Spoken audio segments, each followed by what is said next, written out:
میری رگوں میں بھی فاطمہ کا دودھ خون بن کر کے دوڑ رہا ہے، مجھے بھی اللہ رب العزت نے یہ شرف دیا ہے کہ میں شیر خدا کی بیٹی ہوں۔ ہے کوئی آئے ذرا میرے سامنے، تلوار ہاتھ میں لے لی تھی مولا علی شیر خدا کی ذوالفقار، مولا علی شیر خدا کی لاڈلی بیٹھی ہے، کوئی آگے بڑھنے کا نام نہیں لے رہا ہے۔ حر کی بی بی کو کھانا دیا، پانی دیا، کہا جا کر کے تم ہی دے کر کے آؤ۔ حضرات گرامی اب حر کی بی بی آتی ہیں، حضرت زینب نے کہا کون ہے وہیں پر رک جائے، اس نے کہا میں حر کی بی بی ہوں، کہا کس لیے آئی ہو، کہا کھانا اور پانی لے کر کے آئی ہوں۔ تب حضرت زینب نے فرمایا جب پانی کی ضرورت علی اصغر کو تھی تب تم کہاں تھی، جب پانی کی ضرورت سکینہ کو تھی تب تم کہاں تھی، اب تو پانی کی ضرورت یہاں کسی کو نہیں ہے، اب تو کھانے کی ضرورت یہاں کسی کو نہیں ہے۔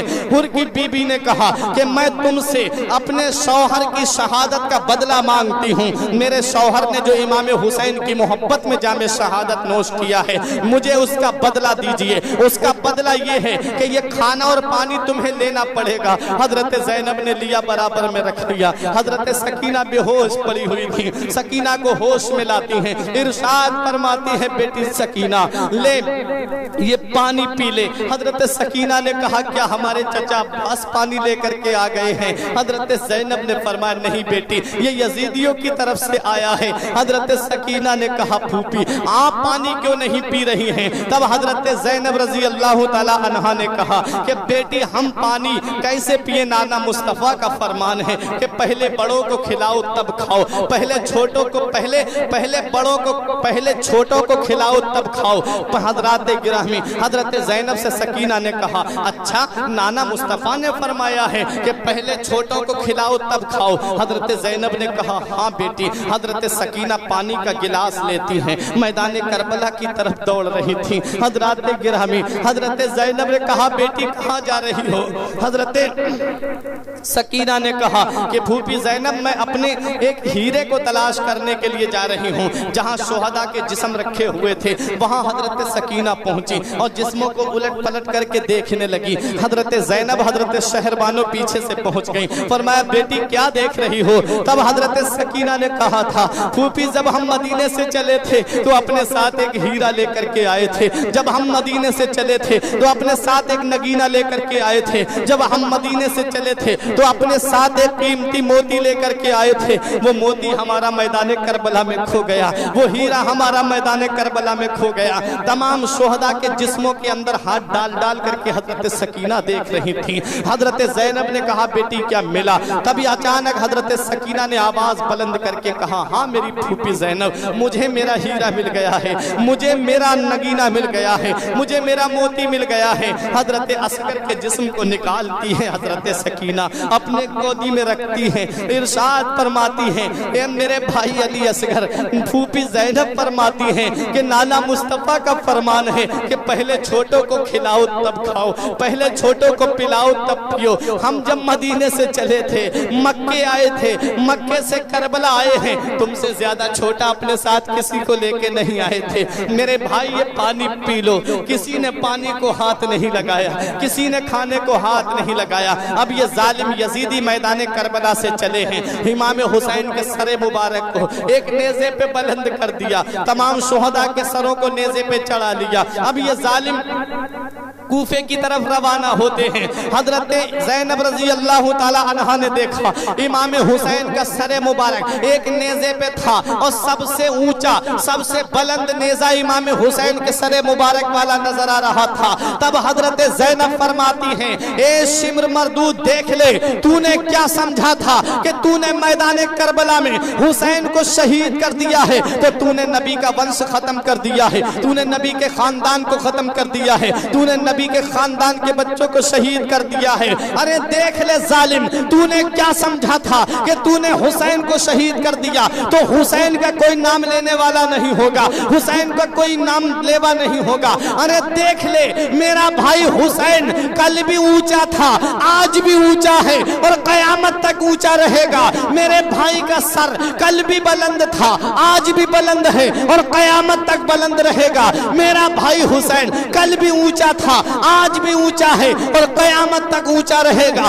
زمانے کی نگاہوں میں وہ رسوا ہو نہیں سکتا, زمانے کی نگاہوں میں وہ رسوا ہو نہیں سکتا. نبی کر دے جسے اونچا وہ نیچا ہو نہیں سکتا. نعرہ تکبیر, نعرہ رسالت, نعرہ غوثیت, مسلک اعلی حضرت, ذکر شہید اعظم کانفرنس, ذکر شہید اعظم کانفرنس, سرزمین کرترا, نعرہ تکبیر.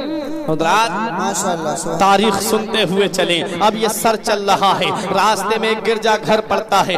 کوفے سے پہلے ایک گرجا گھر پڑا, وہاں کے راہب نے دیکھا کہ یہ سروں کو نیزے پہ بلند کر کے یہ ظالم کہاں جا رہے ہیں. اس راہب نے پوچھا تھا یہ کس کا سر لے کر کے جا رہے ہو؟ تو ایک نے کہا کہ ایک باغی کا سر لے کر کے جا رہے ہیں معاذ اللہ. اس راہب نے کہا کہ کس کا؟ کہا یہ ان کا نام حسین ہے. اس نے کہا ارے وہی حسین جو نام مصطفیٰ جان رحمت کے نواسے ہیں, وہی حسین جن جو تمام نبیوں کے سردار ہیں ان کے نواسے ہیں. اس نے کہا ہاں ہاں وہی حسین. اس نے کہا تمہیں شرم نہیں آئی؟ اس نے کہا تمہیں غیرت نہیں آئی؟ جس نبی کا کلمہ پڑھتے ہو, جس نبی کا نام لیتے ہو, جس نبی کی محبت کا دم بھرتے ہو, اسی نبی کے نواسے کا سر کاٹ کر کے لے جا رہے ہو. اس نے کہا 10,000 درہم دوں گا تمہیں میں, ایک رات کے لیے یہ سر مجھے دے دو. میرے آقا حسین کا سر جب جسم سے جڑا ہوا تھا تب بھی اسلام کی خدمت کر رہے تھے.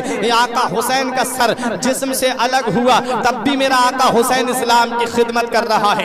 دیکھو میرے آقا حسین رضی اللہ تعالیٰ عنہ کا سر مبارک. یہاں ایک بات اور میں آپ کو بتا دوں, میرے آقا حسین رضی اللہ تعالیٰ عنہ کے سر کو جب نیزے پہ بلند کر کے یہ ظالم یزیدی آگے بڑھے تھے تب حضرت زینب نے ایک نظر کربلا کے میدان کی طرف ڈالی تھی, اور جب اپنے بھائی حسین کے جسم پاک کو میدان کربلا میں دیکھا تھا اور سر کو نیزے پہ بلند دیکھا تھا تب حضرت زینب نے کہا اے میرے بھائی کیا اسی دن کے لیے تم ہمیں مدینے سے لے کر کے آئے تھے؟ اے میرے بھائی جب مدینے سے تم لے کر کے چلے تھے تو کتنے پردے کے ساتھ لے کر کے چلے تھے؟ جب تم ہمیں مدینے سے لے کر کے بڑے تھے تب پردے کے اہتمام کے ساتھ چلے تھے. اے میرے بھائی آج اپنی بہن کو تنہا چھوڑ دیا, اے میرے بھائی آج اپنی بہن کو اکیلا چھوڑ دیا.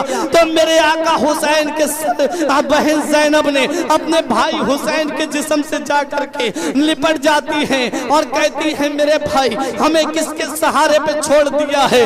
تو حسین کا سر جو نیزے پہ بلند تھا, آواز آتی ہے میری بہن زینب تو یہ مت سمجھنا کہ تیرے بھائی حسین نے تجھے تنہا چھوڑ دیا ہے, تو یہ مت سمجھنا تیرے بھائی حسین نے تجھے اکیلا چھوڑ دیا ہے.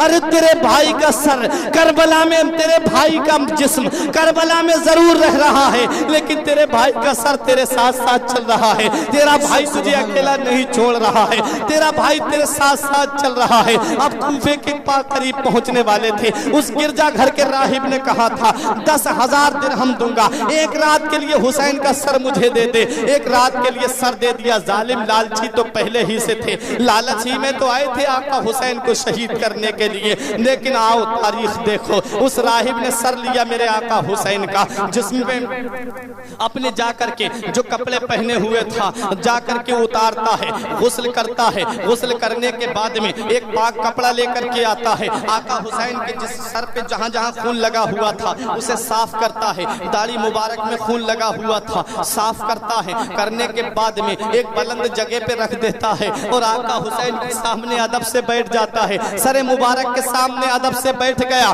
تو اللہ پاک نے اس کی آنکھوں سے تمام پردے ہٹا دیے. اس نے کیا دیکھا کہ ایک نور نکلتا ہے حسین کے سر مبارک سے, گرجا گھر کو چیرتا ہوا آسمان سے جا کر کے مل جاتا ہے. جب آقا حسین کے سر کی یہ کرامت اس راہب نے دیکھی تو وہی کہتا ہے اے میرے آقا حسین آج سے آپ گواہ بن جائیے, میں نے آپ کے سر کی یہ کرامت دیکھ کر کے آپ کے نانا مصطفیٰ کا کلمہ پڑھ لیا ہے, میں کلمہ پڑھ کر کے مسلمان ہو گیا ہوں. جب میرے آقا حسین کا سر جسم سے لگا ہوا تھا تب بھی اسلام اسلام کی خدمت کر رہے تھے، سر جسم سے الگ ہو گیا ہے تب بھی اسلام کی خدمت کر رہے ہیں۔ اب یہ سر مبارک لے کر کے یہ ظالم آگے بڑھتے ہیں، کوفے کے قریب پہنچنے والے تھے مسلمانوں۔ سچائی بیان کرنے سے کبھی پیچھے نہیں ہٹنا چاہیے، تاریخ سنتے جاؤ مسلمانوں۔ جب یہ قافلہ کوفے میں پہنچنے والا تھا تب ابن زیاد ظالم نے کہا تھا اب وہ قافلہ آ رہا ہے جسے قیدی بنا کر کے لایا گیا ہے، کسی نے پہلے ہی جا کر کے خبر دے دی تھی، کہا ہاں وہیں قافلہ آ رہا ہے،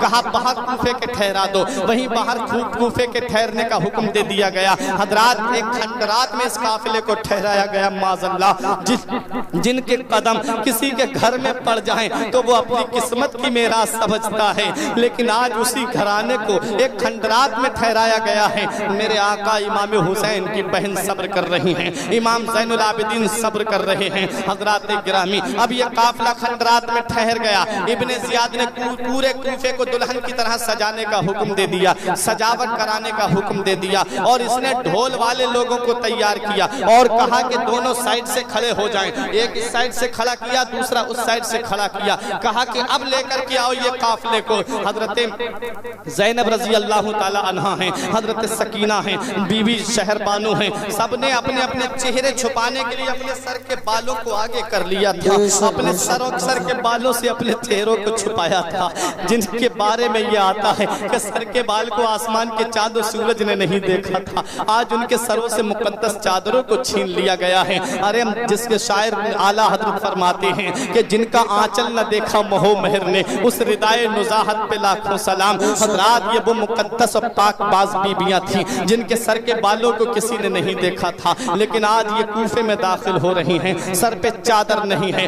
ظالم یکے بعد دیگرے ان لائن سے کھڑے ہو جاتے ہیں، اپنے اپنے گھروں کی چھتوں پہ کھڑے ہو جاتے ہیں، اس قافلے کو دیکھ رہے ہیں۔ حضرت زینب رضی اللہ تعالی عنہا ہیں، حضرت شہر بانو ہیں، صبر سے کام لے رہی ہیں۔ اس ظالم ابن زیاد نے ڈھول بجانے کا حکم دیا، وہ ظالم ڈھول بجا رہے تھے اور یہ نقارے بجا کر کے یہ کہہ رہے تھے کہ آج ہم جنگ جیت گئے ہیں، آج ہم جنگ جیت گئے ہیں۔ حضرات گرامی اب یہ قافلہ اندر آ رہا ہے، دیکھا کہ کچھ لوگ سینہ کوٹتے ہوئے باہر نکلے کوفے سے، سینہ کوٹتے ہوئے اپنے کپڑوں کو نوچتے ہوئے بالوں کو نوچتے ہوئے یا حسین ہائے حسین کرتے ہوئے باہر نکلے۔ حضرت زینب نے پوچھا کہ تمہارے یہ حال کی وجہ کیا ہے، تم ایسے سینے کیوں کوٹ رہے ہو، تم یہ ماتم کیوں کر رہے ہو؟ تو ان ظالموں نے کہا تھا کہ ہم حسین کا غم منا رہے ہیں، ہم حسین کا غم منا رہے ہیں۔ تب حضرت زینب نے فرمایا تھا کہ تم نے میرے بھائی کو خط دے کر کے بلایا، تم ہی کوفے والوں نے میرے بھائی کے پاس جذباتی باتیں لکھ کر کے خط میں بھیجی تھی،